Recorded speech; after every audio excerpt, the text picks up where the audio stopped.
শোনেন, আনা এলমে মাদিনাতুন ওয়া আলিউ বাবুহা। রাসূল বলেছে আমি হচ্ছে এলমের শহর, আলী হচ্ছে তার দরওয়াজা। সে আলী বলতেছে জ্ঞান কম না বেশি? মেয়েরা মেয়ের সঙ্গে দেখা করবে, এখানে পর্দার কি দরকার?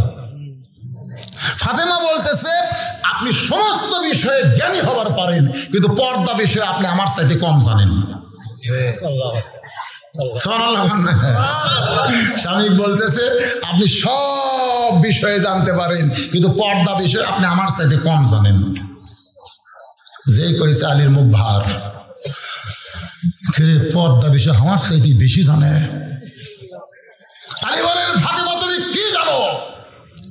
ফাতেমা বলতেছেন এত খেপছেন কেন? বইয়ের একটু বেশি জানলে আপনি কি কন? বইয়েরা বেশি জানলে স্বামীর মন খারাপ হয় না? হয় না?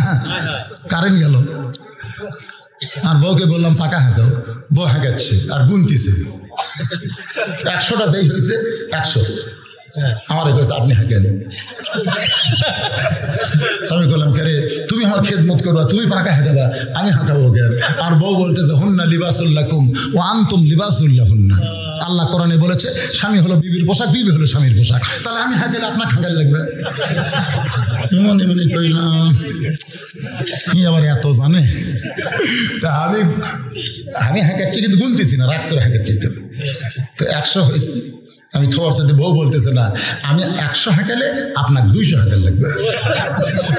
এখন আমার 200 গেল বলে আল্লাহ কোরআনে বলেছে আর রিজালু কাওয়ামুনা আলান নিসা, পুরুষেরা সবসময় নারীর উপরে থাকবে। বউ 100 হাঁকালে স্বামী 200 হাঁকাল লাগবে। আমি মনে মনে করলাম তুই এত জানিস কে রে? আসলে বউ যখন বেশি জানবে তখন স্বামীর পায়ের তলে বউয়ের জান্নাত নয়, এটা বউ বুঝবার পারবে। কারণ স্বামীর পায়ের তলে জান্নাত এটা ভুয়া কথা। কথা বল না কেন? স্বামীর পায়ের তলে জান্নাত নয়, বরং মায়ের পায়ের তলে জান্নাত। জোরে বলেন ঠিক। আলী বললেন ফাতেমা পর্দা বিষয়ে তুমি আমার চাইতে কি বেশি জানো? ফাতেমা বলতেছে যেইটা জানি সেইটা বললে আপনার মন খারাপ করা চলবে। আলী বলতেছে আমি ফাতেমা তোমার কাছে জানতে চাই। আলী যদি ফাতেমার কাছে জানতে চায় তাহলে আমাদের জানার দরকার আছে না নাই? কারা কারা জানবেন আল্লাহ কাদ দেখান। লিল্লাহে তাকবীর। যতগুলো কথা কোরআন থেকে বলা হবে আপনাদের কোনো আয়াতের উপরে সন্দেহ আছে নাকি? সন্দেহ আছে? তাহলে আর পেশাব লাগবে না ইনশাআল্লাহ। আর পেশাব বন্ধ করে একটু টেস্ট করেন। আপনাদের যারা যুবক মানুষ তাকে বহুত যুবতী সেই মজা। ঘন ঘন পেশাব করা মানে ধ্বজভঙ্গ হওয়ার লক্ষণ। যুবকেরা হাসতেছো কেন? 22 বছর বয়সে 23 বছর পড়ছে। আমি বললাম বাবা সরকারি আইন হলো 22 বছর, তো 23 বছর পড়লো, বিয়ে করবো না। সাহস পাচ্ছি না। সাহস পাস না কেন? মানে ওই বিয়ে করার আগেই ওভার ডিউটি করছে, করে ওর শেষ। ওভার ডিউটি বোঝেন না? ওয়াজ শুনতে আর পেশাব করবা যায়, এটাই তো ওভার ডিউটি। ডিউটি হলো যতক্ষণ পর্যন্ত সে ওয়াজ করবে ইন্না লিল্লাহর উপরে ওটা চলবি না। এটা লাস্ট কথা। আল্লাহর বান্দারা আসেন এবার আলোচনা। অর্ধবিধি খলিফা হযরত ওমর জোহরের নামাজ পড়ানোর জন্য মসজিদে রওনা দিয়েছেন। জোহরের নামাজ পড়ানোর জন্য মসজিদে রওনা দিয়েছেন। পড়ার জন্যে না পড়ানোর জন্যে? তাহলে কি বুঝলেন? এই বাংলাদেশের শান্তি কখন আসবে? কখন সুবহানাল্লাহ আলহামদুলিল্লাহ বেশি আদায় করা লাগবে? যখন দেখবেন আপনাদের এমপি সাহেব নামাজ পড়ানোর জন্য মসজিদে যাচ্ছেন। আপনাকে এমপি সাহেব নামাজ পড়াবার যায় না পড়বার যায়? নেতারা যেদিন ইমাম হবে সেদিন থেকে বাংলার জমিনে শান্তি আসবে। নেতারা যেদিন ইমাম হবে, আজকে এমপি যদি মসজিদের খতিব হয় তাহলে তার সামনে চেয়ারে বসে কেউ থাকতে পারবে না। কিন্তু সাধারণ গরিব মানুষের একজন সন্তান হচ্ছে ইমাম, সভাপতি এক চেয়ার লিখে, সেক্রেটারি এক চেয়ার, কেশিয়ারও চেয়ার। ওরা 3 জন চেয়ারত বসে নামাজ পড়ে, 3 জন কাত বসে নামাজ পড়ে। আপনারা বলেন তো মসজিদের চেয়ার ঢোকা এটা কি সুন্নত না বেদাত? কথা কান না কেন, সুন্নত না বেদাত? নবীর সময়, সাহাবীর সময় একটা সিয়ার মসজিদ ছিল না। আল্লাহ নবী অসুস্থ হওয়ার পরেও সিয়ারে নামাজ পড়ে নাই। রাসূল বলেছেন নামাজের ভিতরে বাহিরে 13টা ফরজ, তার মধ্যে একটা ফরজ হলো দাঁড়িয়ে নামাজ পড়া। ধরে কোন কথা ঠিক কি না? আর এই সারা সিয়ার লিসা ইমাম সাহেব গরিবের ছেলে, চিন্তা করতেছে সভাপতি সিয়ারত বসে নামাজ পড়ে, ওর বিরুদ্ধে ফতোয়া মারলে তো আমার চাকরি থাকবি না। আজকে সরকার বেকায়দায় সব গরিব মানুষকে ভালো জায়গার নেতা বানাচ্ছে আর খারাপ গুলা বাহিরের নেতা বানাচ্ছে। ধরে কোন কথা ঠিক কিনা? বাংলাদেশের সমস্ত মসজিদের নেতৃত্ব কার হাতে? ধনীর হাতে না গরিবের হাতে? কথা হয় না। আজকে যদি এমপি সাহেব খতিব হতো, তার সামনে চেয়ার লেখে বসতো না? বসতো, কিন্তু গরিব মানুষ যায়। ওমর ফারুক জোহরের নামাজ পড়ানোর জন্য মসজিদে রওনা দিয়েছে। এমন সময় হযরত ওমর দেখতে পায় একজন যুবক তার সামনে হাঁটতেছে, কিন্তু হাঁটার কোনো সাইজ নাই, হাঁটার কোনো সাইজ নাই। কখনো ডানেও যায়, কখনো বামেও যায়। আপনারা যারা মুসলমান, যখন কোরআনের রাষ্ট্র চালু হবে তখন মুসলমানেরা রাস্তার কোন সাইড দিয়ে হাঁটবে? বর্তমানে কোন সাইড দিয়ে হাঁটতেছে? বাম সাইডে হাঁটতেছে। আপনারা বলেন তো, বাম সাইডে হেঁটে হেঁটে মসজিদের মধ্যে ঢোকার সময় আপনি কোন পায়ে ঢুকবেন? ফেরেশতা বলবে আল্লাহ বেশি জায়গা এরা বাম সাইড দিয়ে হাঁটলো, আর ছোট জায়গার মধ্যে এরা ডান পায়ে ঢুকলো, এদের রেজাল্ট কি? আল্লাহ বলতেছেন অমিনান নাসি মান ইয়াকুলু আমান্না বিল্লাহি ওয়া বিল ইয়াউমিল আখিরি ওয়া মা হুম বিমুমিনিন। আল্লাহ বলতেছেন এরা আল্লাহকে বিশ্বাস করবে, আখিরাতকে বিশ্বাস করবে। আমি আল্লাহ বলতেছি তারপরও এরা মুমিন নয়, কারণ বাম সাইডে শয়তানের আইন মানবে আর মসজিদে এসে ডান পায়ে ঢুকবে। এরা হলো মুনাফিক। হয়তো বলবেন হুজুর সরকারি আইন, আপনাদের কাছে আল্লাহর আইনের চাইতে সরকারি আইন যখন বড় হবে তখন মুসলমানিত্ব থাকবে? কতক্ষণ থাকবে? যদি আপনি না মানেন তাহলে এই আইনের বিরুদ্ধে আপনাকে আন্দোলন করতে হবে। এই আন্দোলন যারা করে তাদের দলে আপনাকে ভর্তি হওয়া লাগবে। সমস্ত মুসলমান যদি ডান সাইড দিয়ে হাঁটার আন্দোলন করে, সরকার ইচ্ছা করলে আইন পরিবর্তন করে আল্লাহর আইন চালু হয়ে যাবে। কিন্তু আন্দোলন কোনদিন করছেন? আন্দোলন যদি আপনি করেন, রাসূল বলেছেন মান সাআলাল্লাহু তাআলা আশ-শাহাদাতা বিসিদকিন বাল্লাগাহুল্লাহু মানাজিলাশ শুহাদা ওয়া ইম্মা তাআলা ফিরাশিহি। আল্লাহর দুনিয়ায় আল্লাহর দ্বীনকে গালিব করার জন্য যারা ইসলামী আন্দোলন করে শাহাদাতের তামান্নায়, এরা যদি ওয়া ইম্মা তাআলা ফিরাশিহি, যদি সে নিজের বিছানায় মৃত্যুবরণ করে, বাল্লাগাহুল্লাহু মানাজিলাশ শুহাদা, হাসরের ময়দানে আল্লাহ তাআলা ইসলামী আন্দোলনের কর্মীদেরকে শাহাদাতের মর্যাদায় জান্নাত দিয়ে দিবে। তাহলে আন্দোলন করার দরকার আছে না নাই? দুইটা আন্দোলন বাংলাদেশে চলতেছে, একটা হলো ডানপন্থী আর একটা হলো বামপন্থী। যারা ডানপন্থী আন্দোলন করবে হাসরের ময়দানে আল্লাহ তাদের ডান হাতে আমল দেবে, ওরা হাসতে হাসতে জান্নাতে চলে যাবে।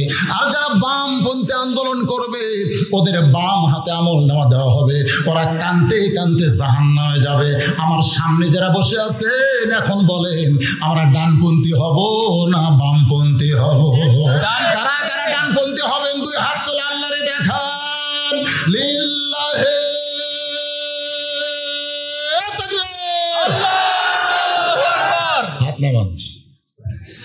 ফেরেশতারা কিন্তু ছবি তুলিছে, তোলে নাই? ওমর ফারুক চিন্তা করে কোরআন দিয়ে রাষ্ট্র চলে আর যেমন তেমন রাস্তায় হাঁটে এই যুবককে, এই যুবককে দেখার দরকার আছে না? জোরে করে আছে না? ইমাম সাহেব অর্ধবিদুর খলিফা খুব জোরে জোরে রওনা দিয়ে যুবকের সামনে তাকায় দেখে এই যুবক দুনিয়ার সাধারণ কোনো যুবক না, এই যুবক হলো তারই জন্ম দেওয়া সন্তান। তারই জন্ম দেওয়া সন্তান, নাম হলো আবু শামা। এখন কি এখন কি তারই জন্ম দেওয়া সন্তান নাম হলো আবু উসামা। ওমর ফারুক মাথায় হাত দিয়ে মাথা চুলকায় আর চিন্তা করে আমার সন্তান এমন হওয়ার কারণ কি? ডান বাম চেনে না, ইচ্ছা মতো হাঁটে, ইচ্ছা মতো মুসলমান চলতে পারবে না। মুসলমান চলতে হবে আল্লাহর হুকুম মতো। জোরে কোন কথা ঠিক কি না? যদি মুসলমান হয়ে মরে আমরা কবরে যেতে চাই তার হুকুম মানতে হবে কার? আল্লাহর। আরো জোরে বলেন আল্লাহর। ও আপনি শয়তানের হুকুম মানে মুসলমান হয়ে কবরে যাবেন? কে ওয়াজ বাজারে? আমার ওয়াজ বাজারের মধ্যে কে বাজায়? বাবা তোমরা তোমাদের মধ্যে থেকে আসতেছে নাকি? ডিস্টার্ব করে তুমি আমার কার ওয়াজ বাজায়? আমার বাজারটি আমি করতেছি না। মানুষ দেখেন কি সুন্দর ভাবে বসে আছে। আর এই পরিবেশে পরিবেশের মধ্যে দূষণ করো না, একটু মনোযোগ দিয়ে কথাগুলো শুনবেন। আমরা যদি শয়তানের হুকুম মানে মরি, মুসলমান হয়ে মরবো না। আর মুসলমান হয়ে যদি না মরে কবরত যাই, আমরা কত মানুষ দোয়া করলেই মুসলমান হবে না। ওই যে রানা প্লাজা যখন ধ্বংস হলো, এটা আদমদিঘির মধ্যে, আদমদিঘির এক ছেলে রানা প্লাজার মধ্যে মরে গেছে। ওই রানা প্লাজার কথা মনে নেই আপনাকে? বিল্ডিং ধসে যে মূল্য, আমাকে আদমদিঘির একটা ছেলে মারা গেছে। আমি ওখানে ওয়াজ করতে গেলে ওর ভাই আমার হাতে 500 টাকা দিয়ে করে, হুজুর আমার ভাই তো রানা প্লাজার ভিতরে মরে গেছে, আপনি আমার ভাইয়ের নামে একটু দোয়া করবেন। এই 500 টাকা দিলেন। আমি টাকা পকেট 500 থুছি, কিন্তু আখিরে মোনাজাতে ওর ভাইয়ের কথা আমার মনে নেই। আমি দোয়া করছি, আল্লাহ পৃথিবীর যারা মুসলমান হয়ে কবরে গেছে, আল্লাহ সবার কবরকে তুমি জান্নাত বানায় দাও। কিন্তু ওর ভাইয়ের নাম ধরে দোয়া করিনি। টেস্ট থেকে যেই নামছি ওই দৌড়ে যা বলতে টাকা ফেরত দেন। আমি বললাম কিসের টাকা? বলে মনে নাই, আমার ভাইয়ের নাম ধরে দোয়ার কবর করেছিলেন। তা আপনি তো আমার ভাইয়ের নাম ধরেননি, ফেরত দেন। আমি বলি মেয়ে এত গরম হয়েছে, টাকা দিচ্ছি, অসুবিধা কি? টাকা ওরে ফেরত দিয়ে বললাম তোর ভাইয়ের নাম ধরে দোয়া করলেও লাভ হবে না, আর নাম না ধরেও দোয়া করলে কাম হবে। তো বলতে হুজুর এটা কেমনে? আমি বললাম শোন, তোর ভাই যে রানা প্লাজায় মারা গেছে কখন মরছে জানিস? তা জানি না, মনে কর আমি বুঝাচ্ছি যে মারা গেছে রাত 10টায়, ঢুকছে আসরের পরে। তাহলে ওখানে ঢোকার পরে মাগরিব আর এশা দুটো নামাজ আছে না নাই? এই 2 নামাজ তোর ভাই যদি পড়ে মরে, তাহলে তোর ভাইয়ের জন্য দোয়া করা লাগবে না। ওই নামাজের কারণেই তোর ভাই জান্নাতে চলে যাবে। আর তোর ভাই যদি ওই মাগরিব আর এশার নামাজ না পড়ে রাত 10টার সময় মরে, আমার মতন সমস্ত হুজুর যদি তোর ভাইয়ের জন্য দোয়া করে, তারপরেও তোর ভাই জান্নাতে যাবে না। কারণ রাসূল বলেছে লা সালাতা লা ঈমানা, যার নামাজ নাই তার ঈমানই নাই। ওই সালার জন্য আবার দোয়া কি? জোরে করে কথা ঠিক কি না?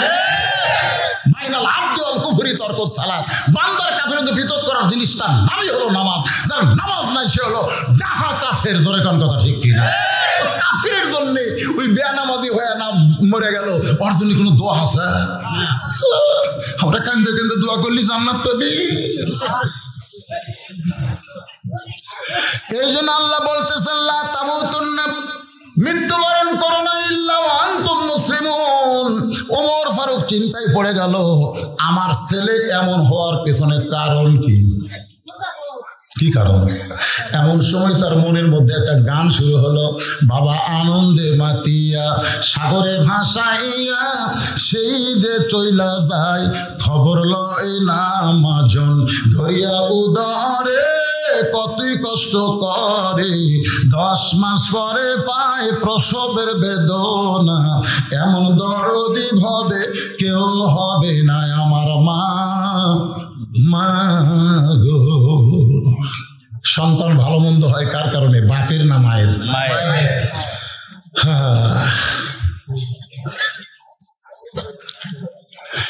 ইমাম গাজ্জালী রহমতুল্লাহ আলাইহি, যাকে আমরা হুজ্জাতুল ইসলাম বলি, তিনি বলেছেন একটা যুবতী মেয়ের মাসে 3 দিন 5 দিন 7 দিন একটা অসুখ হয়, হয় কি হয় না?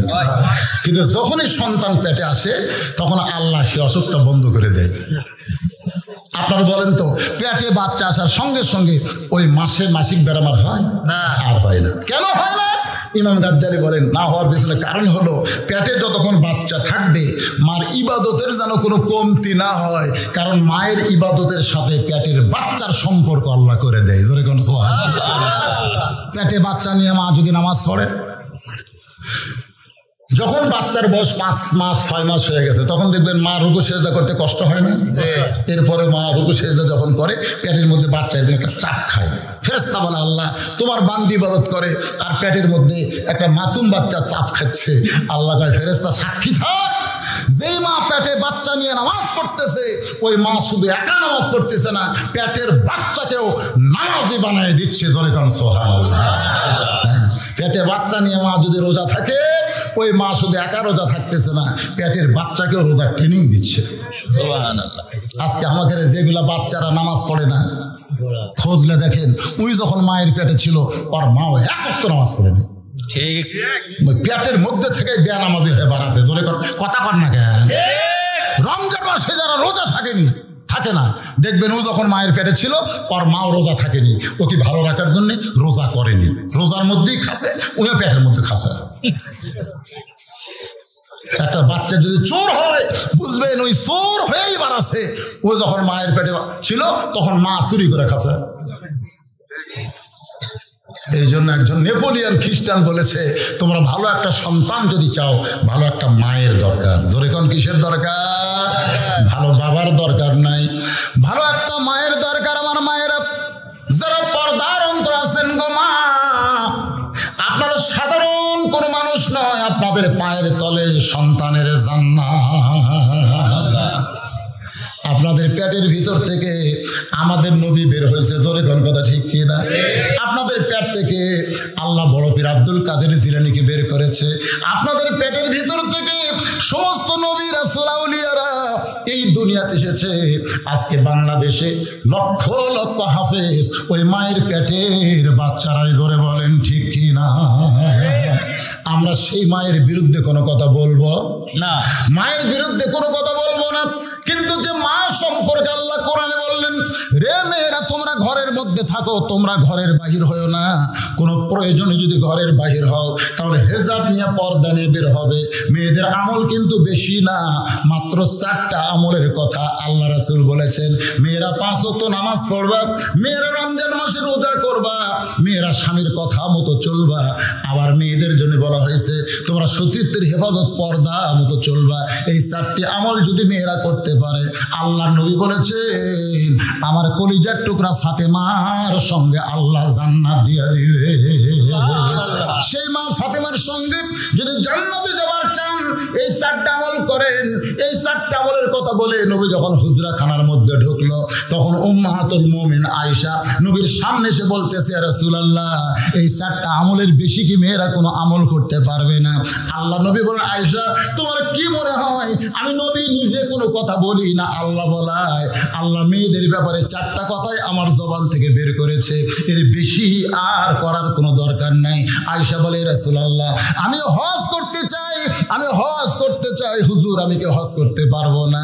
নবী বললেন তুমি যদি হজ করতে চাও তোমার হজের দায়িত্ব কিন্তু আমি নিব না। আয়েশা কান্না শুরু করে দিলেন। কঠিন হারে যখন কাঁদতেছে তখন আয়েশার ভাই আব্দুর রহমান এসে বলতেছে ইয়া রাসূলুল্লাহ আমার বোনটা 6 বছর বয়স আপনার সঙ্গে বিয়ে হয়েছে, 9 বছর আপনার সংসার হয়েছে, এখন আমার বোনের বয়স মাত্র 17 বছর চলতেছে। এই 17 বছর একজন যুবতী বোন আমার বড় আশা করেছে হজ করবে। যদি আপনি দায়িত্ব না নেন, আমি যদি তাকে সঙ্গে করে হজে নিবার চাই তাহলে বলেন তো আমি কি নিয়ে যাওয়ার পারবো? রাসূল মুখটা ভার করে বললেন আপত্তি নাই, মুখের মধ্যে কোনো হাসি নাই, মুখটা ভার করে বললেন কারণ যেটা মেয়েদের জন্য আল্লাহ বলেই নাই সেটা মেয়েরা জোর করে যখন করতে চায়। রাসূল বললেন মুহরিম কোনো ব্যক্তি যদি সঙ্গে থাকে তাহলে মেয়েটা হজ করতে পারবে। আয়েশাকে নিয়ে তার ভাই রওনা দিল।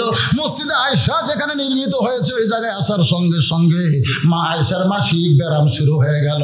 উটের পিঠ থেকে বললেন ভাইজান আমার অসুখ শুরু হয়ে গেছে। আব্দুর রহমান বলতেছে কয়দিন লাগবে? আয়েশা বলতেছে 5 দিন। এখন আব্দুর রহমান চিল্লায় বলে এই জন্যই নবী তোর দায়িত্ব লিবার চাই নাই, তোর এখন অসুখ শুরু হলো, তুই পবিত্র না হওয়া পর্যন্ত হজের কোনো কাজ করা যাবে না। এদিকে হজের সব কাম শেষ হয়ে গেছে, আয়েশার ভাগ্যে তার ভাইয়ের ভাগ্যে হজ করা হয় নাই। মা ফাতেমা নবীর কাছে এসে বলে রাসূলুল্লাহ মেয়েদের জন্য 4টি আমলের কথা আপনি বলেছেন, এই 4টি আমলের মধ্যে সবচাইতে গুরুত্বপূর্ণ আমল কোনটা? মা ফাতেমা কিন্তু বলতেছে না বাবা আমি হজ করতে যাব, বরং বললেন এই 4টি আমলের মধ্যে গুরুত্বপূর্ণ আমল কোনটা? আল্লাহ রাসূল বললেন 24 ঘন্টার মধ্যে 5 বার নামাজ আদায় করলে নামাজের হক আদায় হবে। 12 মাসে 1 মাস রোজা রাখলে রোজার হক আদায় হবে। স্বামী যখন কাছে থাকবে তখন স্বামীর খেদমত করলে স্বামীর হক আদায় হবে। কিন্তু ফাতেমা 24 ঘন্টার সব সময় আল্লাহর আইন পর্দার ভিতরে তোমাকে থাকা লাগবে। ও ফাতেমা, এই 4টা আমলের মধ্যে পর্দাটাই হলো মেয়েদের সব চাইতে গুরুত্বপূর্ণ আমল। ফাতেমা মুস্কি মুস্কি হাসি আর বলে, বাবা এই মুহূর্ত থেকে আপনার মেয়ে ফাতেমা পর্দার ভিতরে ঢুকে গেল। আল্লাহ রাসূল সঙ্গে সঙ্গে বললেন আল্লাহুম্মা আমিন। যখন ফাতেমা বললেন বাবা এই মুহূর্তে আপনার মেয়ে পর্দার মধ্যে ঢুকে গেল, সঙ্গে সঙ্গে নবী বললেন আমিন। 6 লক্ষ হাদিসের হাফেজা আয়েশাকে কিন্তু নারীদের আদর্শ বানানো হয় নাই, কিন্তু যে ফাতেমার কাছ থেকে একটা হাদিসও পাওয়া গেল না, যিনি সবসময় নবীর সঙ্গে থাকতেন, নবীর একটা হাদিসও ফাতেমা বর্ণনা করে নাই, সেই ফাতেমাকে আল্লাহ তাআলা খাতুনে জান্নাত, জান্নাতি নারীদের নেত্রী বানায়া দিছে। সুবহানাল্লাহ। এই এমনি এমনি বানাইছে না, এমনি এমনি। ফাতেমার যখন 9 বছর, তখন নবী ঘরের মধ্যে ঢুকে দেখে ফাতেমা হাতের মধ্যে দুটো চুরি দিয়ে মুস্কি মুস্কি হাসতেছে। 9 বছরের মেয়ে হাতে চুরি দিচ্ছে। আমার বাবা হলে কি বলতাম, খুব সুন্দর বানছে মা, খুব সুন্দর লাগছে, একটু দেখি তো মা। আল্লাহ নবী ফাতেমার হাতে চুরি দেখে ঘরের মধ্যে ঢুকলেন না, ঘরেই ঢুকলেন না। ফাতেমা চমকে গেল, যে বাবা ঘরে ঢুকে আমাকে মা মা বলে আদর করে, আর সেই বাবা ঘরে ঢুকলো না। বারান্দায় এসে দেখে নবীর চোখ দিয়ে দর দর করে পানি পড়তেছে। ফাতেমা বলে, বাবা কাঁদেন কেন? রাসূল শুধু বললেন যে দুনিয়াতে সাজবে মা, আল্লাহ তার আখিরাতের সাজ কমায় দিবে। তোমার বাবা আল্লাহর নবী বলে আল্লাহ তোমাকে ছাড় দিবে না। তুমি সত্যিই যদি মুক্তি পেতে চাও, তোমার বাবা আল্লাহ নবী বলে আল্লাহ তোমাকে ছাড় দিবে না। কবরের পাথেও জোগাড় করে তোমাকে কবরে যাওয়া লাগবে। সুবহানাল্লাহ। সঙ্গে সঙ্গে ফাতেমা হাতের 2টা চুরি খুলে মাটি ফাইলা দিলেন। নবী 2টা চুরি করে জামার পকেটের মধ্যে ঢুকাইলেন। ফাতেমা বলতেছেন, বাবা যেই চুরি হাতে দেওয়ার কারণে আপনি আমাকে সতর্ক করে দিলেন, এখন সেই চুরি ফাইলা দিলাম, আপনি কেন কুড়ে পকেটে ঢুকাইলেন? রাসূল বললেন, ফাতেমা তুমি আমার কাছে আসো। ফাতেমা যেই নবীর কাছে যায়, নবী ফাতেমার হাতে একটা চুমা খায়, কপালে একটা চুমা দিয়ে বলতেছে, ফাতেমা এই 2টা চুরি আমি যত্ন করে রাখবো মা। একদিন তোমার নাকে ফুল পরায় দিব, একদিন তোমার কানে দুল পরায় দিব, একদিন তোমার গলায় মালা পরায় দিব। ফাতেমা মুস্কি মুস্কি হাসির বলে, বাবা কবে কবে বাবা কবে? আল্লাহর নবী বললেন, যেদিন তোমার বিবাহ হবে। ও ফাতেমা, মেয়েরা কেবলমাত্র এক ব্যক্তির জন্য সাজতে পারবে, সেই ব্যক্তি হলো তার স্বামী। স্বামী ছাড়া অন্য কোনো পুরুষের জন্য মেয়েদের সাজা জায়েজ না। লিল্লাহি তাকবীর। মেয়েরা কেবলমাত্র একজনের জন্য। ধরে কোন কয়জন? আর হামাকের গুলা কার জন্য? ওরা বাড়ি যখন থাকে মনে পেতনি হয়ে থাকে। জোরে কোন কথা ঠিক কিনা? যত ভালো ভালো কাপড়, ভালো ভালো জিনিস সব তুলে রাখছে। স্বামী যদি বলে, কে গো তোমাকে গত ঈদে যে 3000 টাকার শাড়ি কিনে দিলাম, তোমাকে একটা ড্রেস বানিয়ে দিলাম মেক্সির, ওটা পরো। ঘর ঠেকা করছে, তো পরবো না? পরবো না, যখন অমুক জায়গায় বেড়াবার যাবো তখন পরবো। তার মানে জনগণক দেখানোর জন্য পড়বে, স্বামীর জন্য পড়বে না। এরকম বউ আছে না নাই? আর মায়েদের বলতেছে, মা সাজবার যদি চান এক ব্যক্তির জন্য সাজবেন, তিনি হলো তার স্বামী। জোরে কোন সুবহানাল্লাহ। কতগুলা মেয়ে মানুষ ফাতেমার সঙ্গে দেখা করবে। শোনেন, আমার মা বোনদের জন্য কিছু ওয়াজ করার দরকার আছে না নাই? এই জন্য বলতেছি, মা ফাতেমার সঙ্গে দেখা করবেন। কতগুলা মেয়ে মানুষ, কতগুলা মেয়ে মানুষ আর বাড়ির দরজা বন্ধ। মেয়েরা এখন ফাতেমার সঙ্গে দেখা করবে, কিন্তু বাড়ির দরজা বন্ধ। দেখে দরজার সামনে ছোট্ট একটা বাচ্চা খেলাধুলা করতেছে। মেয়েরা ওই বাচ্চাকে কাছে ডাকলেন, বাবু এই তোমার নাম কি? বলে, আমার নাম তো হোসাইন। যেই শুনছে হোসাইন, তখনই মেয়েরা বুঝতে পারছে এটা তো ফাতেমারই ছেলে। তো বলতেছে, বাবা আমরা তোমার মায়ের সঙ্গে একটু দেখা করব, তুমি একটু ভিতরে ঢুকে তোমার মায়ের অনুমতি নিয়ে দরজা খোলার একটু ব্যবস্থা করো। এ কথা শুনে হোসেন সঙ্গে সঙ্গে দৌড় মারতেছে। কিন্তু ঘরের মধ্যে ঢুকে দেখি হযরত আলী কোরআন শরীফ পড়তেছে। জোরে কান কি পড়তেছে? সুবহানাল্লাহ খান না খান। হযরত আলী এরকম আল্লাহর কোরআন পড়তেছে। তো হোসেন বাইরে খেলতে খেলতে ঘরের মধ্যে দিয়ে মায়ের কাছে যাবে, এটা হযরত আলী বাধা দিলেন। এই থাম থাম, বাইরে খেলাধুলা বাদ দিয়ে আমার কাছে না আসে কোথায় যাস? তখন হোসেন বলতেছে, আব্বু কতগুলো মেয়ে মানুষ আমার মায়ের সঙ্গে দেখা করবে, এই জন্যই মায়ের কাছ থেকে অনুমতি নিবার চাচ্ছি। হযরত আলী বললেন, তোর বয়স কত? তোর বয়স কত? তো হোসেন বলতেছে, আমার বয়স কত আপনি ভালো জানেন। তো জানি দেখাই তো তোর থামাছি, তোর এখন যে বছর বয়স চলতেছে এই বয়সে যখন তখন মায়ের ঘরে ঢোকা যাবি না। সুবহানাল্লাহ কবেন না? নিজের পেটের বাচ্চা যখন তখন মায়ের ঘরে ঢোকা যাবে না। এখন তোর বয়স 4 বছর, 2 বছর পর্যন্ত ঢোক বাড়া কোনো অসুবিধা নেই, কিন্তু 4 বছর বয়স যখন তখন মায়ের ঘরে ঢোকা যাবে না। মায়ের ঘরে ঢুকতে গেলে মায়ের অনুমতি নিয়ে তো ঢোকা লাগবে। সুবহানাল্লাহ না? কারণ মেয়ে মানুষেরা ঘরের মধ্যে কখন কোন অবস্থায় থাকে যে ছেলেমেয়েরা বুঝবার পারে, তারা যদি ঢোকে মা কিন্তু শরম পায়। যেরকম পায় কি পায় না? পায় কি পায় না? আল্লাহ রাসূল বলেছেন, তোমাদের বাচ্চার বয়স যখন 2 বছরের বেশি হবে তখন বাচ্চা চেতন থাকা অবস্থায় স্বামী স্ত্রী কোনো মহব্বত চলবে না। আগে দেখবে ওই ঘুম আছে কিনা, যদি ঘুম আসে আলহামদুলিল্লাহ, তারপরে তাও যে খাটত সন্তান ঘুম পাড়তেছে, আপনারা হাসবেন না, এটা কিন্তু ইসলামের সুন্দর কথা ভাই। যে খাটে বাচ্চা ঘুম পাড়তেছে ওই খাটে কোনো মহব্বত চলবে না। বুঝেছেন? কয় বছর? 2 বছরের বেশি হলে 2 বছর পর্যন্ত আপনি ইচ্ছা মতো ঝাঁকান করেন, অসুবিধা নেই, ওই চেতন পালে দেখবি ঠিকই বুঝবি না। কিন্তু যখনই 2 বছর পার হয়ে যায়, হাসির কথা না রে বা, আমরা ঠিক মতো মালটা যেন পাই এই জন্যই বলতেছি। তাহলে 2 বছর পার হলে অন্য বিজনেস যা করা লাগবে, মহব্বত যা করেন অন্য সাইডে করা লাগবে। বাচ্চা যে চকিতে আছে খাটে আছে সেখানে চলবে না, যখন চলবে। হযরত আলী বললেন, থামো। হোসেনকে থামাই দিয়ে বলতেছে, আসো তুমি আল্লাহর কোরআনের কাছে। এবার 4 বছরের বাচ্চা হোসেনের হাতে হযরত আলী কোরআন দিয়েছে। হোসেন কিন্তু কোরআন ধরার সময় বলেনি, বাবা আমার শরীর অপবিত্র, আমি অপবিত্র অবস্থায় আল্লাহর কোরআন ধরতে পারবো না। কারণ আলী জানে আমার হাসান হোসাইন জন্ম থেকে মরা পর্যন্ত পবিত্র। হয়তো বলবেন, হুজুর তারা কি পেশাব পায়খানা করে না? যখনই পেশাব পায়খানা করে তখনই তারা পানি খরচ করে উযু করে, কারণ মা আর বাবা ওই সন্তানদেরকে ওস্তাদ হয়ে শিক্ষা দিয়েছে। সুবহানাল্লাহ বলেন না? হাই স্কুল কলেজের 12, 14, 15, 20 বছরের ছেলেরাও পেশাব করে পানি নেয় না, কারণ ওর কেউ ওস্তাদেরাই খারাপ হয়ে পেশাব করে। জোরে কোন ঠিক কিনা?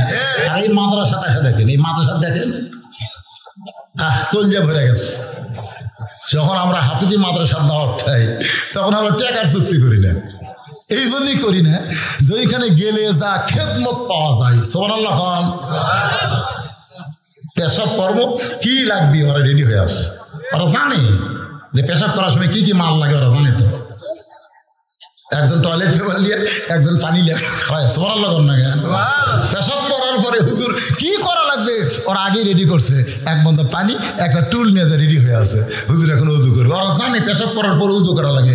কলেজ ভার্সিটির লোকেরা জানে, তারা খাড়া হয়ে মারতেছে, 2 ঝাঁকি দিয়ে ফেলে দিয়ে ওই অবস্থায় সেন্ট টানতেছে, টপ টপ করে সব ভিজে যাচ্ছে।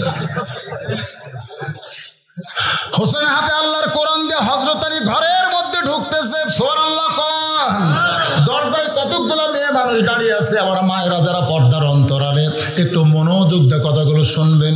ইন্না লিল্লাহি ওয়া ইন্না ইলাইহি রাজিউন।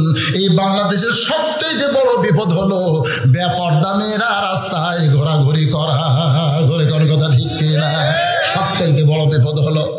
আমার মায়ের একটু মনোযোগ দিয়ে শোনেন। হযরত আলী অন্তর্মহলে ঢুকতেছে। জোরে কোন কি মহল? অন্তর্মহলে ঢুকতেছে। হযরত হযরত আলী অন্দর মহলে ঢুকার সময় বললেন, আসসালামু আলাইকুম ইয়া আহলাল বাইত। বাইত মানে ঘর, বাইত মানে কি? এই ঘরের মধ্যে যারা আছো তাদের সকলের প্রতি আল্লাহ রহমত বর্ষিত হোক। এই সালাম দিয়ে হযরত আলী ঘরের মধ্যে ঢুকা দেখে অন্দর মহলে ফাতেমা এই বাম হাতে জাতা ঘুরাই আর ডান হাতে আল্লাহর কোরআন তেলাওয়াত করতেছে। বাম হাতে কি ঘুরাচ্ছে? বাম হাতে জাতা বোঝেন? জাতা বোঝে? আপনারা জাতা বোঝেন না? ওই মসুরের ডাল আবাদ করার পর ভিতরে দিয়ে ঘুরাচ্ছিল না, নিচে পাথর উপরে পাথর, একটা উপরে স্যাদ আছে, ওই স্যাদ ডাল দেয়, ওই পাথরের মধ্যে পড়ে ঘুরালে কি হয়? ওটা ডাল হয়ে বের হয়, আবার জবের আটা। তো ফাতেমা বাম হাতে জাতা ঘুরে ডান হাতে আল্লাহর কোরআন তেলাওয়াত করতেছে। হযরত আলী অন্দর মহলে ঢুকে এই দৃশ্য দেখার সঙ্গে সঙ্গে বললেন, রব্বানা, পড়েন, রব্বানা আতিনা ফিদ দুনিয়া হাসানাতাও ওয়া ফিল আখিরাতি হাসানা ওয়া কিনা আযাবান নার। সঙ্গে সঙ্গে ফাতেমা জাতা ঘুরানো বন্ধ, কোরআন পড়াও বন্ধ।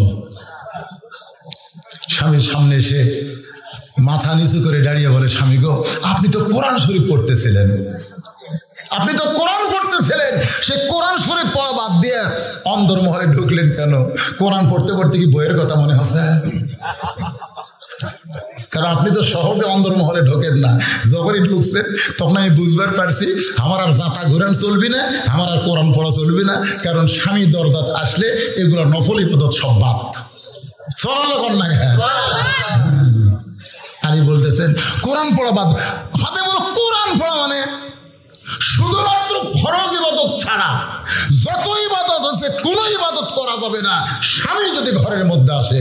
আগে স্বামীকে খুশি করো, তারপরে নফল মারো। একটা নফল ইবাদত করা যাবে না স্বামীর হুকুম ছাড়া। কথা কন না কেন? কথা কন না কেন? দুপুরে একটু বলেন না, শীতের দিন রাত্রে গোসল করতে একটু কি হয়? দুপুরে একটু স্বামী বলতেছে, আসো গো গোসল করার আগে একটু খেলাধুলা করি। বউ বলতেছে, আমি ওজা আছি, আমি ওজা আছি। যেই কইছে আমি ওজা আছি, স্বামী কয় কিসের ওজা? আপনি জানেন না আমি মাঝে মধ্যে রোজা না রাখলে শান্তি পাই না। স্বামী কয়, আল্লাহ রে, রোজা আছে, একটা রোজা আল্লাহ কবুল করবে না। লেখালেন একটা রোজা কবুল করবে না, স্বামীর হুকুম ছাড়া কোনো নফল রোজা করা যাবে?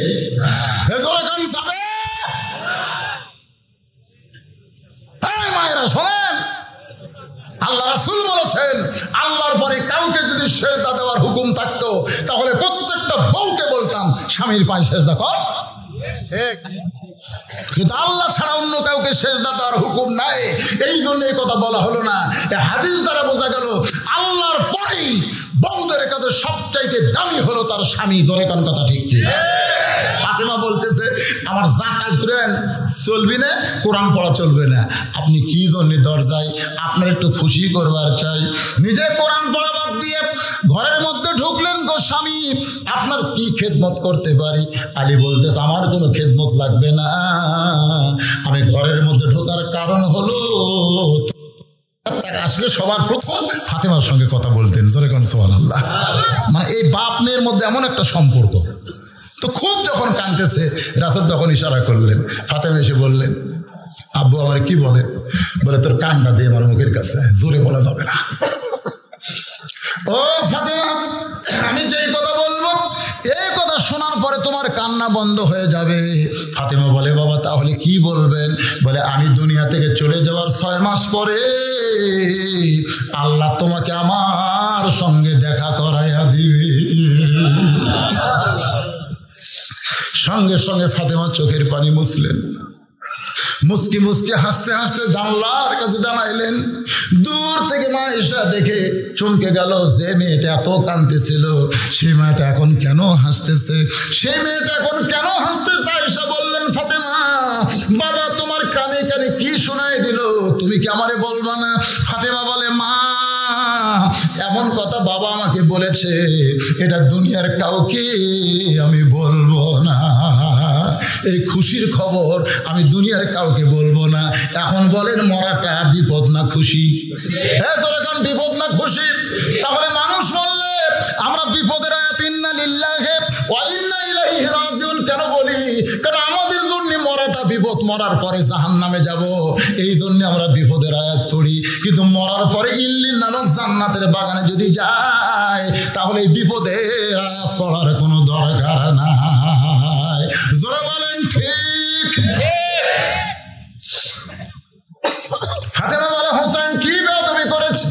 আলী বলতেছেন কোনো বেয়াদবি না, খেলাধুলা করতে করতে ঘরের মধ্যে ঢুকি তোমার ঘরে ঢুকতে চায়, আমার ঘরে হোসেন ঢুকবে, তাহলে সেইটা আবার কি বিপদ হলো? বলে দরজায় কতগুলো মেয়ে মানুষ তোমার সঙ্গে দেখা করবে, দরজায় কতগুলো মেয়ে মানুষ তোমার সঙ্গে দেখা করবে। হোসেন তোমার কাছে অনুমতি নিবার চাইছিল, আমি হোসেনের হাতে আল্লাহর কোরআন দিয়া, কারণ কোনো বাচ্চার হাতে যদি কোরআন দিবার পারেন আপনি বিশ্বাস রাখেন ওই বাচ্চা আর কোনোদিন পথভ্রষ্ট হবে না। ধরে কোন কথা ঠিক কি না? দিয়ে দেখেন, দিয়ে দেখেন আপনার বাচ্চাকে, আপনি মরে যান তখন বুঝবেন অবস্থা কি। ওই বাচ্চারা যখন আপনার জানাজার ইমামতি করবে কি মনে করতেছেন? ভাড়া মলবি আর নিজের বেটা জানাজা পড়াবি, কম বেশি আছে না নাই? আমি যখন আমার বাবা মরে গেল, আমার বাবার জানাজায় যখন দাঁড়ালাম, আমি জীবনে বহু মানুষের জানাজা পড়াছি। বহু মানুষ মরার আগে ওসিয়ত করে যে আমি মরে গেলে বদরুল যেন আমার জানাজা পড়াই। গোটা বাংলাদেশের সে পাবনা, কুষ্টিয়া, যেখানে যেখানে ভক্ত আছে, খুব একটা বিপদে আছি। হঠাৎ হুজুর আমার বাবা মরার আগে ওসিয়ত করছে আপনার জানাজা পড়া লাগবে, বাড়ি কোটি কয় কুষ্টিয়া। এখন জানাজা পড়বার কুষ্টিয়া যাওয়া কি মনে করতেছে? ওসিয়ত করে গেছে। কিন্তু ভাই আমি সত্যি করে বলতেছি, আজ পর্যন্ত কোনো জানাজার ইমামতি করবার যায় আমার চোখ দিয়ে পানি বাড়ায়নি, খালি মুখ দিয়ে দোয়া বাড়াছে, খালি মুখ দিয়ে গটগট করে দোয়া বাড়ায়।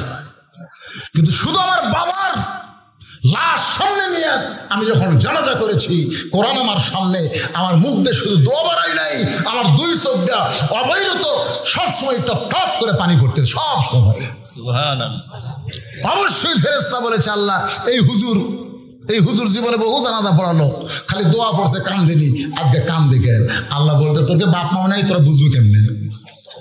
ফেরেশতা তোকে বাপ মা আছে কয় নাই, তো তোরা বুঝবি কেমনে? আজকে যার জানাজা পড়ে সেটা হলো তার জন্ম দেওয়া বাবা। ওই বাবার লাশ সামনে নিয়ে সন্তান যখন জানাজা পড়ে, দোয়ার সঙ্গে চোখের পানি, আমি আল্লাহ ঘোষণা করে দিলাম ওই বাবার কবর যাওয়ার আগেই জান্নাতের বাগান হয়ে গেল। তাহলে আপনার সন্তান আপনার জানাজা পড়াক, এটাকে আপনি চান? তাহলে ছোট্ট অবস্থায় তার হাতে আল্লাহর কোরআন দেওয়ার দরকার আছে না নাই? যদি আপনার সন্তানকে পবিত্র করতে চান, আপনি প্রাইমারি দিবেন, আপনার সন্তান অপবিত্র হবে। আমি দেখেছি আমার মাদ্রাসার 7 বছরের আব্দুল্লাহ পেশাব করে পানি খরচ করে অজু করে। জিজ্ঞাসা করলাম কেন পানি খরচ করে অজু করলি? আব্দুল্লাহ বলতেছে লা ইয়ামুসুহু ইল্লাল মুতাহহারুন, স্পর্শ করা যাবে না অপবিত্র অবস্থায়। আমি সে কোরআন যদি ধরবার চাই আমাকে অবশ্যই পবিত্র হওয়া লাগবে। ওই 7 বছরের একজন ছেলের নাম হলো সম্রাট। নাম কি? বাপ ইচ্ছে খুব আশা করে নাম রাখছে সম্রাট। আর মাদ্রাসার নাম কি? আব্দুল্লাহ। সম্রাট পেশাব 40 লিখতেছে, পেশাব কি লিখতেছে 40, একই বছর বয়স। ওই জান্ডি ধরে ঘুরাচ্ছে, খুব ফোর্সে পেশাব করতেছে, ওটা ঘুরাচ্ছে। আগে 4 লিখছে, পরে 0 লিখছে। এই যেই কইছি মারছে দৌড়। আমি দৌড়ে গিয়ে ধরে বললাম কোথায় পড়িস? ভাই প্রাইমারি। তো প্রাইমারির ছাত্র তোকে শিখাইনি কিভাবে পেশাব করা লাগে, তাই এবার দাঁড়ায় পেশাব করলি, পেশাবটা 40 লিখলি। তখন বলতেছে কি যে বলেন চাচা, আমি প্রাইমারি পেশাবখানা যাই দেখি আমার সারি খারাপ হয়ে পেশাব করে, ওর সারি খারাপ হয়ে মারে, তার তো 40 লিখবি।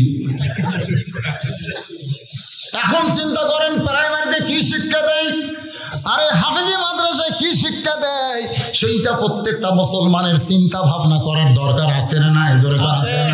আল্লাহর বান্দারা, আমি আলোচনার শেষ প্রান্তে চলে আসতেছি ভাইজান, বিরক্ত হচ্ছেন? মনে হচ্ছে আপনারা বিরক্ত হচ্ছেন। এখানে এক সময় বলছে একজন ভাই যে কমপক্ষে 12টা পর্যন্ত ওয়াজ হবে, তো এখন প্রায় 11:55 বাজতেছে। ওনার ঘোষণা অনুযায়ী আর মাত্র 5 মিনিট আছে। যদি আরো 15 মিনিট একটু স্লিপ করে অসুবিধা আছে?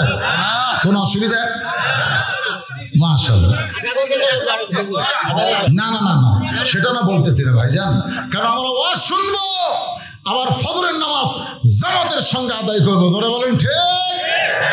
কারা কারা ফজরের নামাজ জামাতে আদায় করবে, নিয়ত করে হাত তোলেন ইনশাআল্লাহ। লিল্লাহি তাকবীর। আজকে যে গোরস্থানে যারা শুয়ে আছে ভাই, ওরা আজকে এত খুশি হলো, আল্লাহ আমাকে দোয়ার মাহফিলে আজকে তোমার সমস্ত বান্দারা ফজরের নামাজ জামাতে পড়বে, এই নিয়তে হাত তুলেছে। শোনেন, ফজরের আগেও আজরাইল আসতে পারে, পারে কি পারে না? আপনি যে হাত তুললেন, আপনি মরা মাত্রই জান্নাতে যাবেন, কারণ এখানকার ফেরেশতারা আল্লাহ কবে, আল্লাহ দুই হাত তুলে তোমার কি দেখেছে, তার আগে তুমি আজরাইল পাঠালে কেন? এই জন্য হাত তোলা মানে তওবা। ফিরে আসলাম আমরা নামাজের দিকে, ওটা আশা করবে না একজন। এ বাবা উঠতেছেন কেন বাবা? আপনারা কি মনে করতেছেন যেন সারা রাত ওয়াজ করবো? এটা সময় মতোই শেষ হবে ইনশাআল্লাহ। একটু মনোযোগ দিয়ে কথাগুলো শুনবেন। আমি বলতেছেন, ফাতেমা দরজায় কতগুলো মেয়ে মানুষ তোমার সঙ্গে দেখা করবার চাই, তুমি কি অনুমতি দাও? ফাতেমা বলতেছে, আমার কোনো আপত্তি নাই যদি আপনি পর্দার ব্যবস্থা করেন, আমার কোনো আপত্তি নাই যদি আপনি পর্দার ব্যবস্থা করেন। সুবহানাল্লাহ। এখান থেকে ফাতেমা কি বুঝাইলো? পর্দা মেয়ে মানুষের জন্য নয়, পর্দা ব্যবস্থা করতে হবে পুরুষ মানুষকে। ধরে কারণ কাকে? এই জন্য রাসূল কিন্তু বলেছে, আদাইসু লা ইয়াদখুলুল জান্নাহ, দাইস কোনদিন লা ইয়াদখুল, লা ইয়াদখুল লাইন অফ ইজেন, কখনোই জান্নাতে প্রবেশ করবে না দায়ুসেরা। সাহাবারা বললেন, হুজুর দায়ুস কোন নারী? আল্লাহ রাসূল বললেন, দায়ুস কোন নারী না, দায়ুস ওই সকল পুরুষ মানুষ যাদের অধীনে নারীরা পর্দা করে না। এখন আপনারা বলেন, আমাদের বউগুলো যদি পর্দা না করে, আমাদের যুবতী মেয়ে বিয়ে হয়নি যদি পর্দা না করে, আমার বাপ মরে গেছে, আমার বোন আমার অধীনে আছে, যুবতী বোন যদি পর্দা না করে, এই দায়িত্ব কার? আর কথা কয় না। তাহলে আমার বউ পর্দার মধ্যে আছে কিনা, এই দায়িত্ব আমাকে নেওয়ার দরকার আছে না? কথা কোন আছে না? নাই। আপনি কি মনে করবেন হাসরের ময়দানে আল্লাহ যখন মেয়েদেরকে বলে, এই বেপর্দা হয়ে করছিস কেন? তখন মেয়েরা বলবে, আল্লাহ আমাদের কোনো দোষ নেই, আপনি আমরা ফাতেমার মতন হবার চাচ্ছিলাম, কিন্তু আমাদের স্বামী এমন কান্দা কান্দি। আল্লাহ তখন ডাক দেবে, এই তোর বউ কি কয়, তোর বউ কি কয়?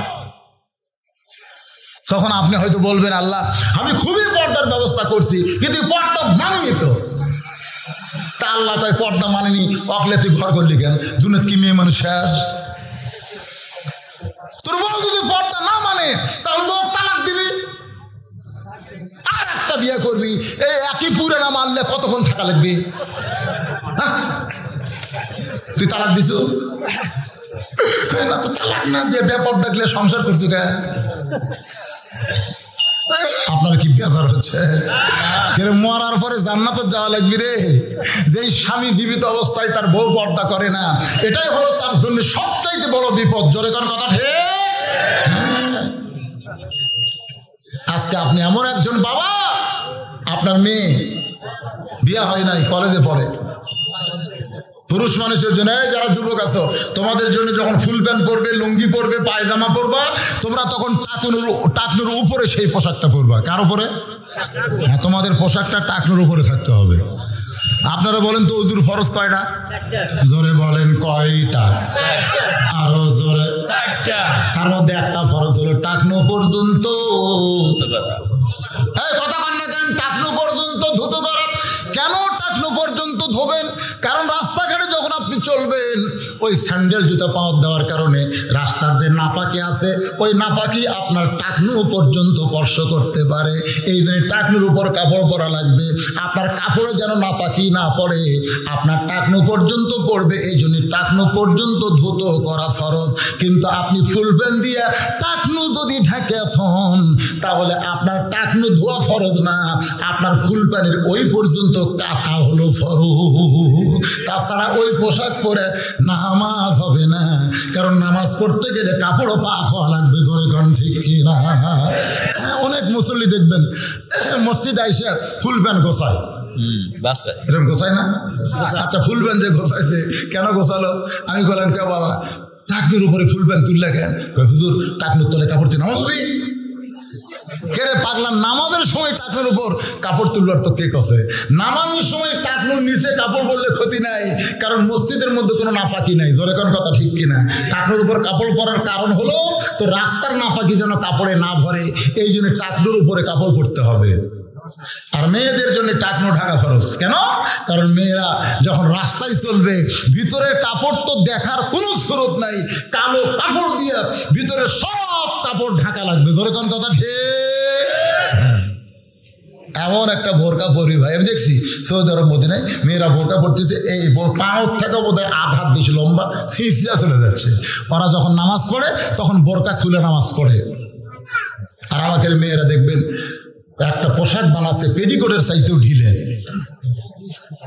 তার নাম দিয়েছে কি প্লাজো। প্লাজো টাকনুর আধা হাত উপরে একটা হাইল করে কিলকিল করে ঘুরতেছে, একটা ওড়না সেটা আবার বুকের উপরে না দিয়ে পিছন দিকে দিয়েছে, দেখবেন গলাটা পিছন দিকে দিয়েছে, দিয়ে এই সামনের জিনিসগুলা। এখন আমাদের প্রধানমন্ত্রী ধর্ষণ মুক্ত বাংলাদেশ বানাবে, ধর্ষকের মৃত্যুদণ্ড দেবে। কত বড় শয়তানি করতেছে। তোর এখন কথা ঠিক কিনা? একে ধর্ষণ করার অস্ত্র সব দিয়ে তারপরে ধর্ষণ মুক্ত দেশ চাই, এটা কি কখনো সম্ভব? আপনি কি খবর চাচ্ছেন?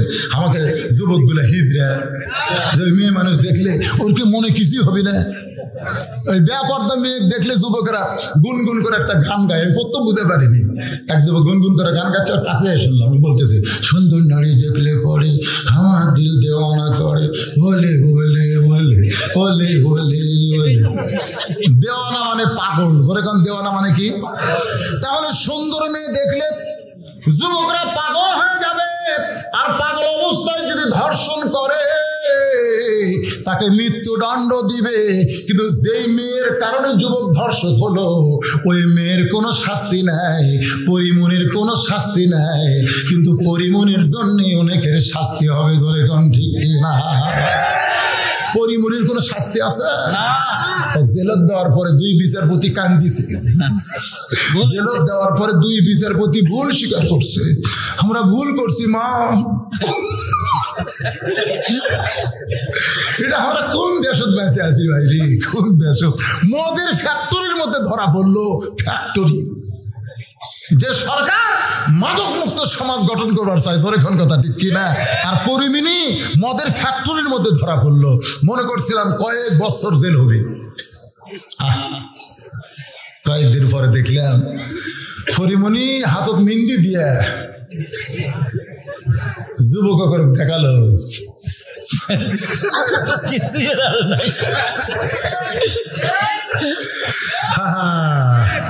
এ পর্যন্ত পরিমনি মা কাচ্চা মেরা কোনদিন জন্ম দিবস পালন করেনি, জেলের থেকে কি পাওয়ার পালো? মরদ মানুষ লুঙ্গি মা কাচ্চা দিতে ঘাস নিরে, ওই ঠিক সেরকম কাঁচা দিয়া জন্ম দিবস পালন করলো। এইরকম ব্যাপারটা বাংলার জমিনে সরকার রাখার পরে যুবকদের ধর্ষকের মৃত্যুদণ্ড এটা কখনো কার্যকর করা সম্ভব নয়। জোরে বলেন কথা ঠিক? আগে ব্যাপারটা গুলা বন্ধ করতে হবে। আগে দর্শন, তারপরে ধর্ষণ। আমার মায়েরা বোনেরা যারা পর্দায় আছেন একটু মনোযোগ দিয়ে শোনেন। ফাতেমা বলতেছে, স্বামী গো, ওই মেয়েরা যদি আমার সঙ্গে দেখা করে তাহলে আপনাকে পর্দার ব্যবস্থা করা লাগবে। আলী বলতেছেন, ফাতেমা, মেয়েরা মেয়ের সঙ্গে দেখা করতে গেলে আবার পর্দার কি দরকার? শোনেন, আনা এলমে মাদিনাতুন ওয়া আলিউ বাবুহা। রাসূল বলেছে আমি হচ্ছে এলেমের শহর, আলী হচ্ছে তার দরওয়াজা। সে আলী বলতেছে জ্ঞান কম না বেশি? মেয়েরা মেয়ের সঙ্গে দেখা করবে, এখানে পর্দার কি দরকার? ফাতেমা বলতেছে আপনি সমস্ত বিষয়ে জ্ঞানী হবার পারেন, কিন্তু পর্দা বিষয়ে আপনি আমার চাইতে কম জানেন। স্বামী বলতেছে আপনি সব বিষয়ে জানতে পারেন, কিন্তু পর্দা বিষয়ে আপনি আমার চাইতে কম জানেন। যেই কয়েছে আলীর মুখ ভার, পর্দা বিষয়ে আমার চাইতে বেশি জানে। আলী বলেন, ফাতেমা তুমি কি জানো? ফাতেমা বলতেছেন এত খেপছেন কেন? বইয়ের একটু বেশি জানলে আপনি কে কি কন বইয়েরা বেশি জানলে স্বামীর মন খারাপ হয় না? হয় না? কারেন্ট গেল আর বউকে বললাম পাকা হাঁকাও, বউ হাঁকাচ্ছে আর গুনতিছে 100টা যেই হয়েছে 100 আমার কাছে আপনি হাঁকেন। আমি বললাম কে রে তুমি আমার খেদমত করবা, তুমি পাকা হাঁকাবা, আমি হাঁকাবো কেন? আর বউ বলতেছে হুন্না লিবাসুল্লাকুম ওয়া আনতুম লিবাসুল্লাহুন্না। আল্লাহ কোরআনে বলেছে স্বামী হলো বিবির পোশাক, বিবি হলো স্বামীর পোশাক। তাহলে আমি হাঁকালে আপনার হাঁকাল লাগবে? মনে মনে কইলাম আবার এত জানে। তা আমি হাঁকাচ্ছি কিন্তু গুনতেছি না, রাগ করে হাঁকাচ্ছি। তো 100 হয়েছে। আমি খবর সাথে বউ বলতেছে না আমি 100 হাঁকালে আপনার 200 হাঁকাল লাগবে। এখন আমার 200 গেল বলে আল্লাহ কোরআনে বলেছে আর রিজালু কাওয়ামুন আলান নিসা, পুরুষেরা সবসময় নারীর উপরে থাকবে। বউ 100 হাঁকালে স্বামী 200 হাঁকাল লাগবে। আমি মনে মনে করলাম তুই এত জানিস কে রে? আসলে বউ যখন বেশি জানবে তখন স্বামীর পায়ের তলে বউয়ের জান্নাত নয়, এটা বউ বুঝবার পারবে। কারণ স্বামীর পায়ের তলে জান্নাত এটা ভুয়া কথা। কথা কন না কেন? স্বামীর পায়ের তলে জান্নাত নয়, বরং মায়ের পায়ের তলে জান্নাত। জোরে বলেন ঠিক। আলী বললেন ফাতেমা পর্দা বিষয় তুমি আমার চাইতে কি বেশি জানো? ফাতেমা বলতেছে যেইটা জানি সেইটা বললে আপনার মন খারাপ করা চলবে। আলী বলতেছে আমি ফাতেমা তোমার কাছে জানতে চাই। আলী যদি ফাতেমার কাছে জানতে চায় তাহলে আমাদের জানার দরকার আছে না নাই? কারা কারা জানবেন আল্লাহ কাদ দেখান। লিল্লাহে তাকবীর।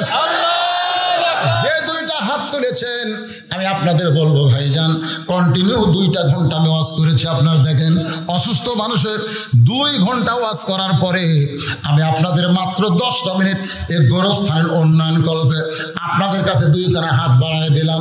যারা দিবেন না একজন উঠবেন না।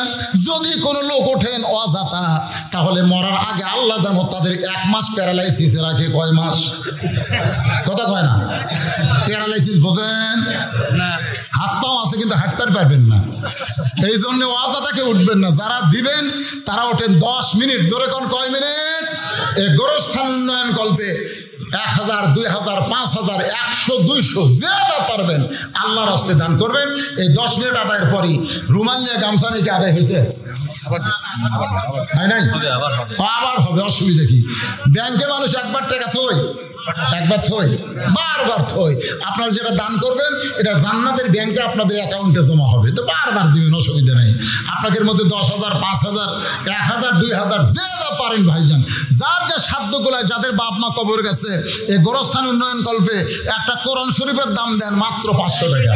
মাত্র 500 টাকা দাম দেন, একটা কোরআন দানের সওয়াব আল্লাহ আপনার বাপ মার কবরে দিয়ে দিবে। মাশাআল্লাহ। আমার আব্বাই কবরস্থানে খাদেম ছিলেন। আরে বাবা কবরস্থানের খাদেম ছিল, বাবা মারা গেছে, বাবার রুহের মাগফিরাতে 500 টাকা মা ভাই বোন সকলে পুরো পরিবার মিলে করছে দান। ঠিক আছে, আল্লাহ বাবার কবরকে জান্নাতের টুকরা বানায় দেন। সকলে বলে আল্লাহুম্মা আমিন। ওটা বসা করলে কিন্তু যে লোকটা সর্বোত্তম উঠবেন ওর দেখা থেকে যত লোক উঠবে সমস্ত লোক ওটার পাপ আল্লাহ দিবে। এই জন্য ওটার চিন্তা করবেন। যারা দান করবেন তারা উঠে আসেন। যারা দান করবেন, আল্লাহ তোমার একজন বান্দা 500 টাকা দান করেছে, আল্লাহ দানকে কবুল করেন। শহীদুল মেম্বার নতুন মেম্বার এবারে হয়েছে, এইবারে মেম্বার হয়েছে না সাবেক? শহীদুল নতুন মেম্বার 3000 টাকা দান করেছে, আল্লাহ তার দানকে কবুল করেন। আল্লাহুম্মা আমিন। একজন 300 টাকা দান করেছে, আর একজন 500 টাকা দান করলো, আর একজন 200 টাকা দান করছে, আল্লাহ কবুল করেন। আসাদুল ইসলাম 500 টাকা দান করেছে, আল্লাহ দানকে কবুল করেন। মাদ্রাসার ছাত্রদের বলবেন ওই সাইড থেকে লোক উঠতেছে না, ওরা 10 টাকা 20 টাকা যে যা পারে দিবে, আর যারা উঠে আসে মোটা অঙ্কের দিবে, মাশাআল্লাহ উঠে আসেন। আর একজন 500 দিচ্ছে, আর একজন 500 দিচ্ছে, আর একজন খোকন মেম্বারের আব্বা সাহেব 1000 টাকা দান করেছে, আল্লাহ তার দানকে কবুল করেন। আল্লাহ নেক নিয়ত নেক আশা করে আল্লাহুম্মা আমিন। সরওয়ার নাম সরওয়ার আল্লাহ তোমার একজন বান্দা 1200 টাকা দান করেছে, আল্লাহ সরওয়ারের দানকে আল্লাহ আপনি কবুল করেন। বাবু হোসেন 500 টাকা দান করেছে, আর একজন 500 টাকা দান করলো। ভাই রে ওয়াজতে যাবেন না ভাই, মাত্র 10টা মিনিট। আমি আপনাদের অনুরোধ করতেছি, আপনাদেরকে মরতে হবে, যারা কবরে আছে তাদের জন্য আখিরি দোয়া হবে। হবে না দোয়া? হবে হবে। তা আপনার কি বাপ দাদা 14 গোষ্ঠীর মধ্যে কেউ মরে নাই? ওরা অভিশাপ দেবে যে একটা দোয়ার মাহফিলে তোরা গেলি আর দোয়া ছাড়া ফেরত আলি কেন রে, তোরা মরবি না? বসেন, অযথা কেউ যাবেন না ভাই। কোথায় যাবেন? প্রত্যেক ধাপে ধাপে মানুষ মৃত্যুর দিকে যাচ্ছে, মৃত্যুর দিকে। মাশাআল্লাহ। আরে এই গোরস্থানে ঠিক আছে, এই গোরস্থানে 500 টাকা নগদ, 500 টাকা বাকি, এনার নাম লিখে দেন। দাদা দাদি বাপ মা সবাই গোরস্থানে আছে, সকলের দোয়া চাই। 1000 টাকা দান করেছে, আল্লাহ দান কবুল করেন। ওর বাবা অসুস্থ, কাউসার বাবা অসুস্থ, অসুস্থ বাবার সুস্থতার জন্য 1000 টাকা দান করেছে, আল্লাহ কাউসারের দানকে কবুল করেন। আল্লাহ ছোট্ট একটা বাচ্চা অনেকগুলো টাকা করছে দান, আল্লাহ খলিলুর রহমান 1000 টাকা খলিলুর রহমান দান করেছে, আল্লাহ দানকে কবুল করেন। আরেকজন 100 টাকা দান করছে, আল্লাহ দানকে কবুল করেন। একজন 500, আরেকজন 100 টাকা দান করছে, আল্লাহ কবুল করেন। আল্লাহুম্মা আমিন।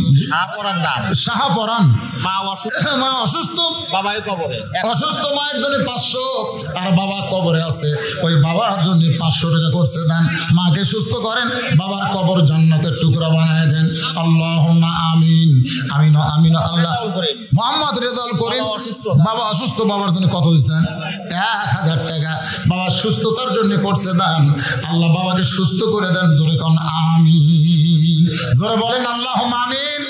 আমিন বললি তো দোয়া হয়ে যায়, আমিনের মধ্যে কৃপণতা করা যায় না ভাইজান। সকলে বলে আল্লাহুম্মা আমিন। আল্লাহ তোমার একজন বান্দা 1000 টাকা দান করেছে, আল্লাহ যে নিয়তে দান করলো আল্লাহ কবুল করেন। আল্লাহ তোমার একজন 100, আর একজন 100। আরে আপনি কি 100 টাকা দান করতে পারবেন না? দাদা দাদি আপনজন কবরে আছে, তাদের রুহের মাত্রায় দান করেন রে ভাই। টাকা পয়সা নিয়ে তো কবরে যাওয়া যাবে না রে। কাফনের কিন্তু পকেট নাই, কাফনের পকেট আছে? কোনো পকেট নাই রে। আজকে সেই কাপড় পরে আমাদের কবরে যাওয়া লাগবে, এজন্য পকেট থেকে বার করেন। এখন পকেট থেকে দান করবেন, কাপনে পকেট না থাকলেও কবরে গিয়ে আপনার যা পাবেন। আল্লাহ 200 টাকা দান করছে, আল্লাহ কবুল করেন। আব্দুল্লাহ সেন 500 টাকা দান করেছে, আব্দুল্লাহ দান কবুল করেন। আল্লাহুম্মা আমিন। আল্লাহ তোমার একজন বান্দা 500 টাকা দান করেছে, আল্লাহ দান কবুল করেন। আর একজন কত 500 টাকা দান করলো না? 400 টাকা দান করছে, আল্লাহ কবুল করেন। আল্লাহুম্মা আমিন। ইকবাল হোসেন রাজীবপুর, এই কবরে তার বাবা আছে, 1000 টাকা করছে দান, আল্লাহ ইকবালের বাবার কবরকে জান্নাতের টুকরা বানায় দেন। বাবা কান্দে, মা কান্দে, কবরেতে শুয়া, দেখলি না রে দরদের বেটা একবার আসিয়া। কে বাবা টাকা পাচ্ছ না? খালি গামছা টাকা আছে, দেখে ঝাড়েন তো দেখি। মহিলাদের মধ্যে কুটি টাকা কুটি আছে,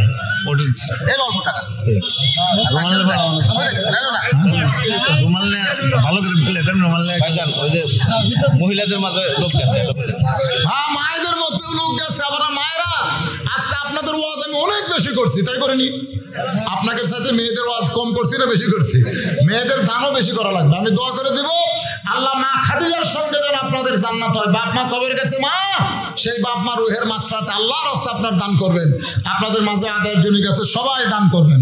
আল্লাহ দানকারী গো পিতা মাতা। এক মহিলা অসুস্থ, তার নাকের অপেল, একজন মা অসুস্থ, নাকের অপেল করছে দান, আল্লাহ অপেল দান করার কারণে মাকে পুরোপুরি সুস্থ করে দেন। জোরে করে আমিন, জোরে বলেন আল্লাহুম্মা আমিন। নাকফুল, নাকফুল মেয়েরা কখন নাকফুল দান করে? যখন দেখে তার স্বামী টামি নাই, আর নাকফুল পরে সৌন্দর্য বাড়বি না, ওই সময় করে না। মেয়েরা এই দানকে আল্লাহ কবুল করেন। একজন 500 টাকা দান করছে, আল্লাহ কবুল করে।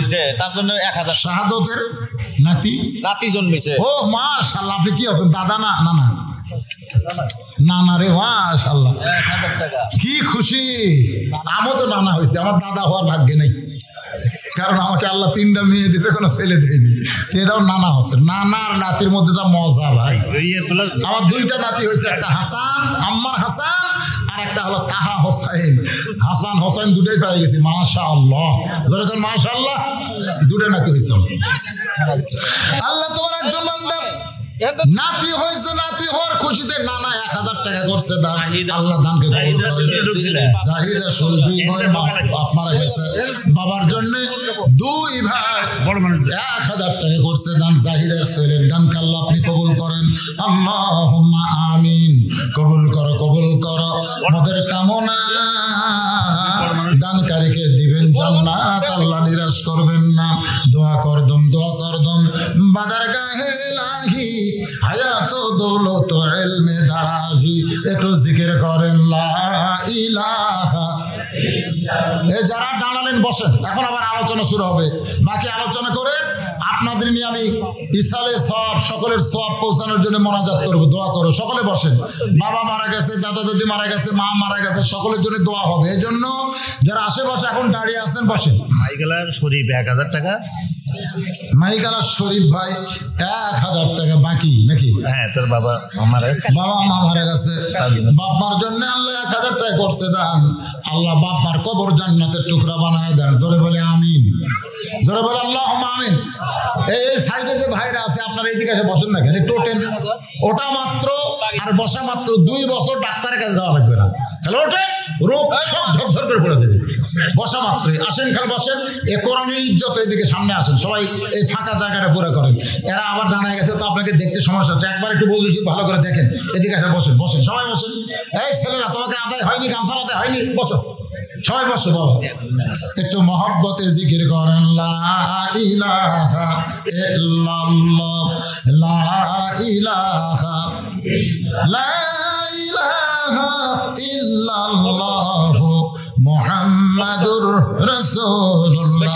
আজকের মাহফিলের সম্মানিত সভাপতি তিনি দান করছেন, আগে করছেন ছোট্ট শিশু ফাতেমা। ছোট্ট শিশু, নাম ভালো, ফাতেমা। নাম কি? ফাতেমা 100 টাকা দান করছে। আল্লাহ ফাতেমার চরিত্র দান করেন, জোরে কানা আমিন। এই যে ইউটিউবে গেলে একটা দোষ, এরা মোনাজাত তোলে না। তোমরা খালি আমার একটা মোনাজাত দিও।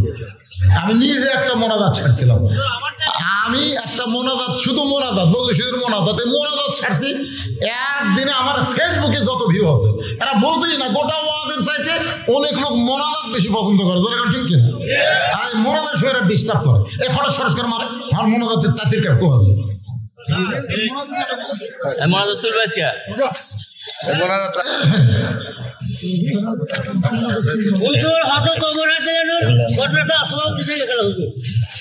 কি করছে ও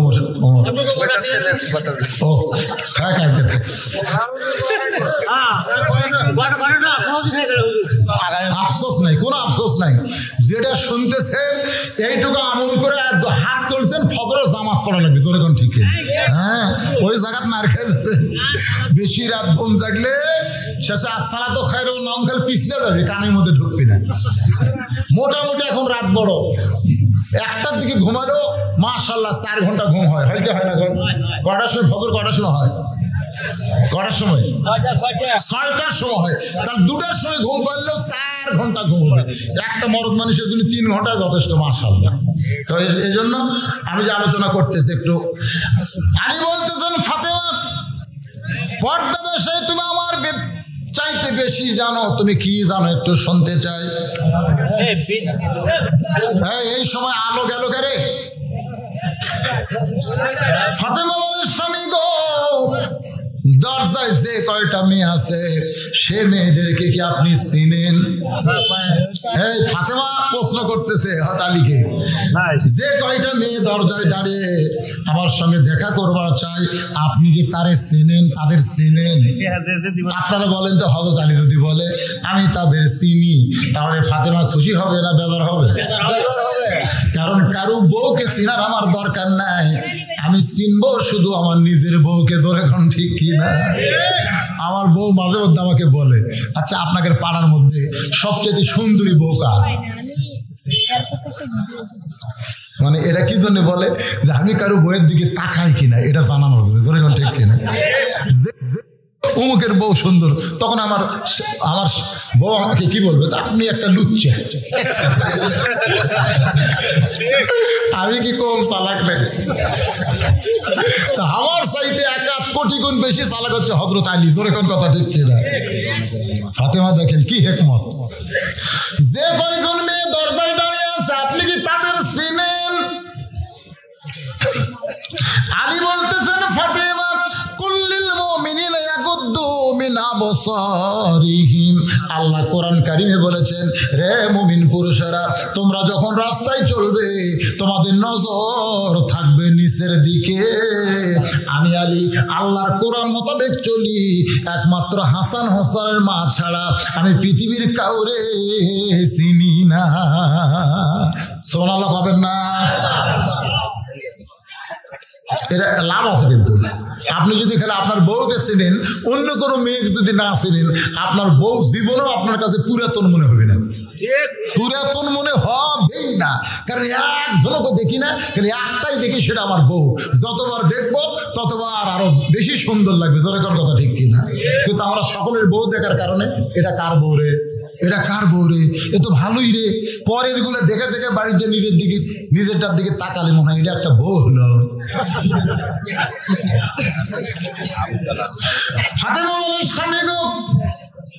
যে মেয়েরা দরজায় দাঁড়িয়ে আছে আমার সঙ্গে দেখা করতে চাই, এদের মধ্যে কোনো মেয়ে যদি বেপর্দা হয়, আপনি বলেন তো বেপর্দা মেয়ে যারা শয়তানের গোডাউন তারা।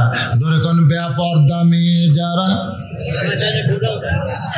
শয়তান কিন্তু মেয়েদের মাধ্যমে জান্নাতের মধ্যেও ঢুকতে পারে। যখন কথা ঠিক না? মা হাওয়ার মাধ্যমে শয়তান কার মধ্যে ঢুকছে? যখন কার মধ্যে ঢুকছে? তাহলে কি বুঝলেন? মেয়েদের ভিতর দিয়ে শয়তান কিন্তু মরদ মানুষের ধরে।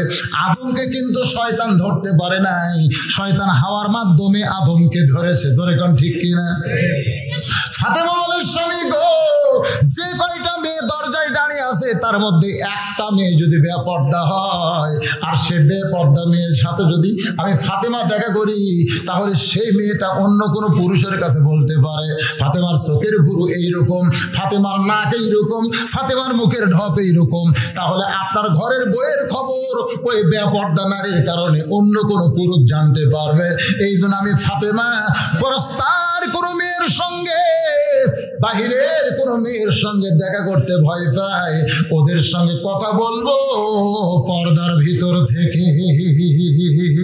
সরাল্লাহ কন্যা, আমার মায়েদের বলতেছি, মা সেই ফাতেমার সঙ্গে যদি জান্নাতে যাবার চান, তাহলে নামাজ যদি কম থাকে, রোজাও যদি কম করেন, যদি আপনারা স্বামীর খেদমত একটু কমও করেন, কিন্তু পর্দার ভিতরে যদি থাকতে পারেন, আল্লাহ তাআলা ওই ফাতেমার সঙ্গে আপনাদের জান্নাত দিয়ে দেবে।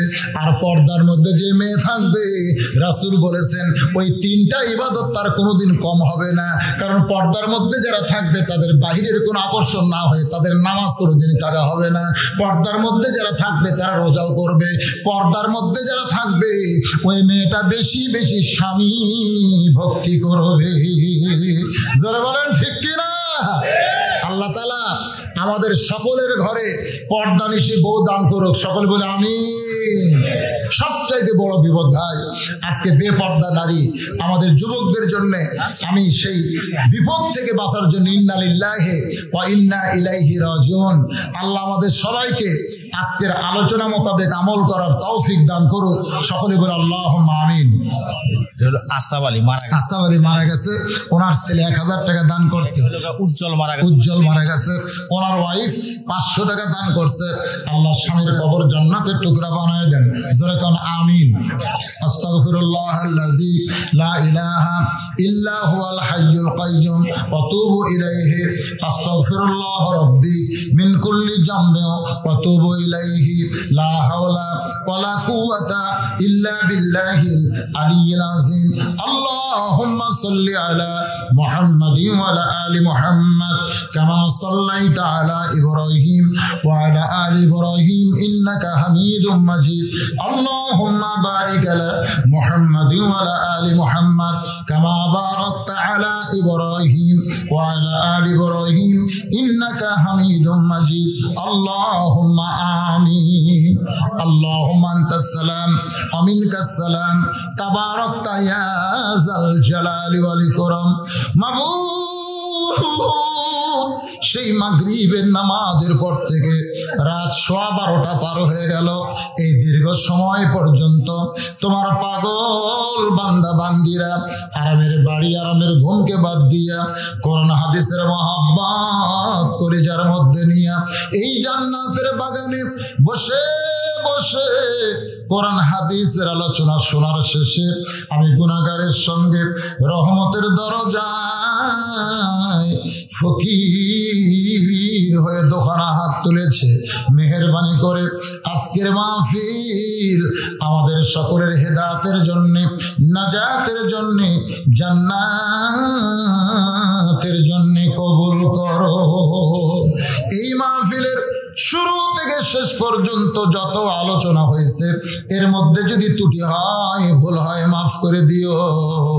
এর হাদিয়া মঞ্জুর করো। সোনার মদিনায় নবী পাকের রওজা মুবারকে আল্লাহ কবুল করো।